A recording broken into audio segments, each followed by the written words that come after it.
magnifique ce que vous avez fait. Vous avez fait quelque chose qu'on n'osait pas espérer. On est à plus de 55%. Vous l'avez fait. Est-ce que vous vous rendez compte, chers amis, qu'on a plus de 8 points du score de François Hollande dans cette circonscription? Ça veut dire que le boulot que vous avez fait est extraordinaire. Extraordinaire. Et moi, depuis tout à l'heure, on me demande si je suis heureux. Je dis sincèrement que je me rends pas compte de ce qui arrive. Mais que je vois autour de moi, à Toul, Place Tannes, et partout par les messages qui arrivent, par dizaines, par centaines. Et j'ai dit dans le dernier, je suis vraiment désolé que les 9 maisons soient égarées, Place Stanislas. Le centre, c'est ici, voyons. Ils sont trompés, nos amis de 9 maisons. Ils vont nous rejoindre dans la soirée, on leur donnera la parole. Mais il y avait des coups de génie. Ils sont là. D'accord, super. Il y a une partie des haineux qui s'est pas trompé. D'accord. Le cœur de la 5e, il est ici aujourd'hui. Voilà. Il est pas Place Stanislas.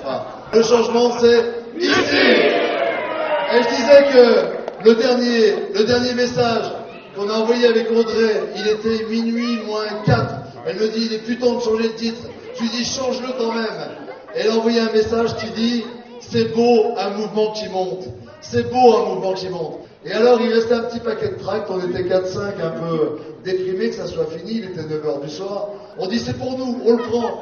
Et nous voilà dans un quartier de la Croix-de-Metz, et on voit des gamines qui viennent nous voir, 18-19 ans, qui disent c'est vous monsieur Potier.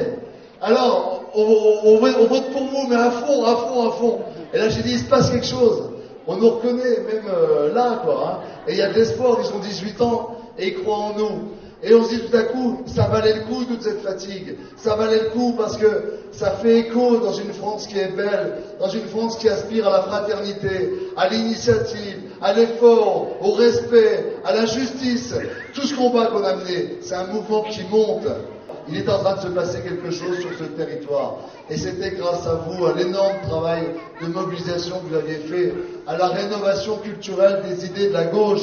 Et partout où on est passé, on nous a dit ce que Martine a appelé une société malade. Nous avions des paroles d'effort, de justice, de respect à apporter. Des paroles où nos propositions étaient crédibles, solides. Et je crois que cette victoire, personne ne peut nous la voler. Parce qu'elle est celle d'une gauche rénovée, d'une gauche de la diversité.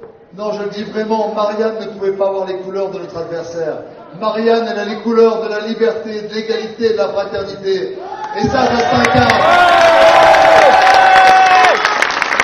Et ça, les amis, ça s'incarne dans les initiatives que vous avez, qu'on porte ensemble, à coup de fatigue et de joie partagée, tous ensemble depuis des années, des décennies. Je l'ai dit, c'est le fruit d'un long travail, de sommeil, de labour.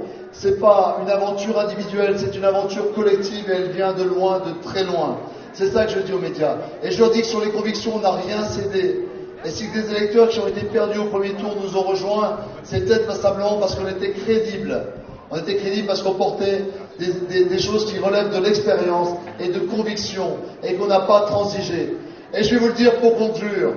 Ces derniers jours, depuis dimanche dernier, on avait sur les épaules une sacrée responsabilité. C'est que la France entière, c'est pas exagéré, nous regardait et disait qu'est-ce qui va triompher? Ceux qui ont fait tomber les digues, ceux qui tous les jours font scandale en racontant tout et n'importe quoi, en courant après tout ce qui rabaisse et tout ce qui abaisse. Ou est-ce que c'était une autre idée de la politique, une autre idée de la République? Je vous le dis mes amis, pendant toute cette dernière semaine, vous avez été héroïques au premier tour parce que vous avez été capable de faire près de 40% des voix grâce à un travail extraordinaire. Et on ne saluera jamais assez toutes les petites mains, les grands coups de main, les casse-croûtes, les stratèges, la com, etc. Tout ce qui a été cette formidable équipe de campagne. Mais je veux vous dire quand même que la deuxième semaine était héroïque. Parce que quelque part, mes amis, mes chers amis, et vous tous, vous étiez devenus les sentinelles de la République. Bravo! Ouais!